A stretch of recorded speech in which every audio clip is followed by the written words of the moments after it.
Hello everyone, and thank you so much to Catherine for giving me this opportunity to introduce Fight for Sight briefly to you.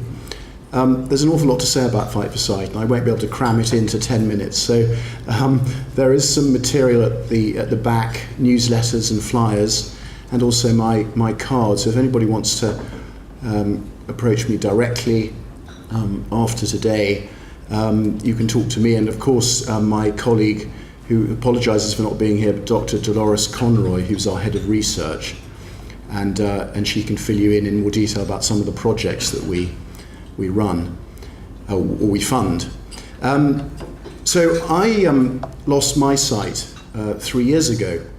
I'd been living with pretty poor vision all my life, and it sort of went off a cliff in the space of about a month. And perhaps rather like you here today, I knew almost nothing about Fight for Sight. And I just happened to be raising money for another charity, sight loss charity, on the back of a tandem, riding the length of the UK. And I got a call from somebody on the way down who I didn't know, from an organisation I didn't know. And she also gave money to us, which was wonderful. And she turned out to be the chief executive, Michelle Acton, from Fight for Sight. And I was absolutely intrigued to hear about their work, and went to have a chat. And I ended up as a trustee, and then, in fact, got more involved and became director of development. So that's what I'm doing.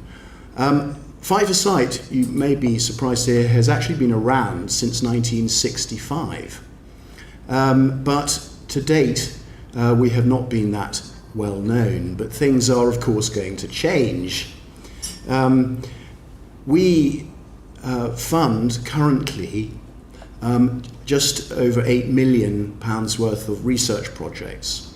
That's what we're currently exposed to, and we spent just under £4 million in the last 12 months. Over the last 5 years, we've put 16 million into eye research projects, and we're projected to put another 20 million in the next 5 years.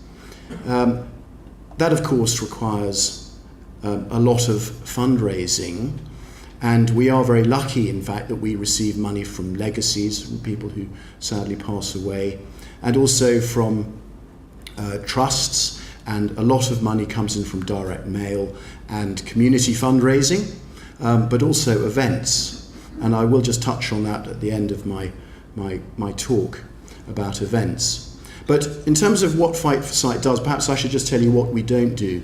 We're not a support charity. There are around 700 charities in the sight loss sector that do an incredibly good job in terms of rehabilitation and counselling and providing low vision aids and sticks like this, and they do wonderful work. We are not a support charity. We are 100% a medical research charity. Although there are 1 or 2 projects that we fund currently that are involved in supporting patients. So what we essentially do is we are really interested in improving the understanding of genetics and the origins and patterns and processes of diseases. We're also very interested in improving treatment and improving diagnosis of diseases, and also improving the dissemination of information about eye research. And in fact, Professor Sarah Copeland, who is here today, we funded a wonderful piece of work that she did in 2008-9 with a project grant, and she came up with this, and I'm not going to try and repeat the whole name of it, but the short is MLPA, but I think an incredibly interesting way of identifying those patients who are most at risk of metastatic spread by using a molecular genetic grading system. I hope I've got that right, Sarah. And I believe that's in use now. So as I said, we do cover a range of diseases in terms of all the research that we do. Maybe more common ones: age-related macular degeneration, diabetic retinopathy, glaucoma, cataracts, a whole range of retinal inherited diseases. And we've had some great successes, and currently we have clinical trials ongoing into a particular disease, retinal disease that can blind children, called choroideremia. And we have also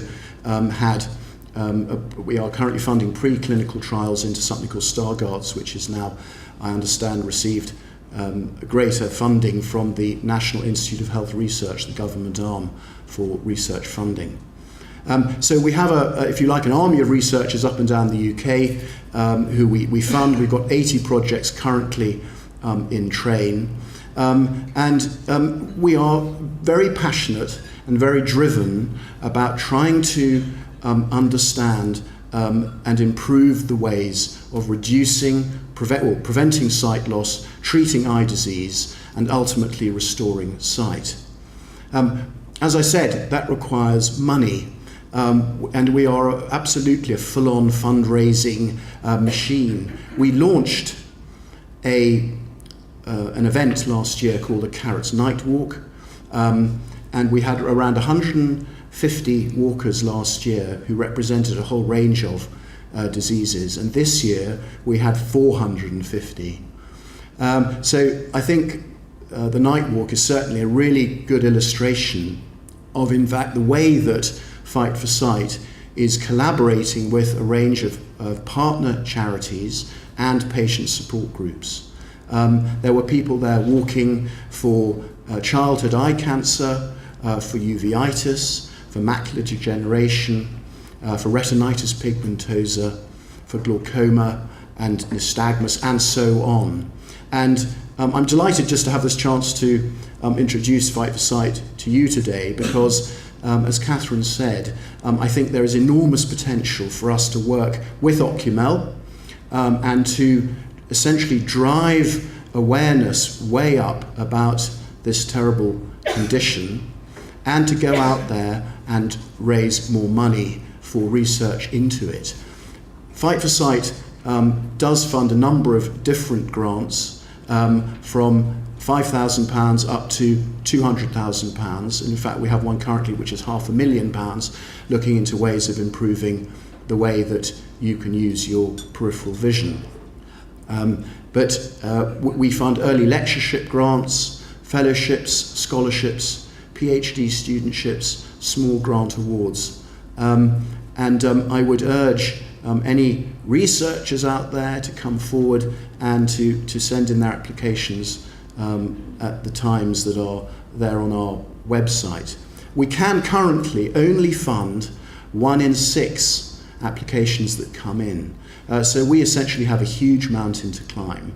But because of the work that we're now involved in building, in fact, jointly funded grants with a range of partner charities, and with the work we're doing with patient support groups, I think this is just a wonderful platform to be able to join forces with OcuMel and really put OcuMel on the radar for potential donors and supporters out there. So as I said, I'm available during the day if people like to approach me. It's a bit difficult for me to approach you. I'd be delighted to pick up any conversations that might start here over the next few weeks. So thanks very much for listening. Thank you.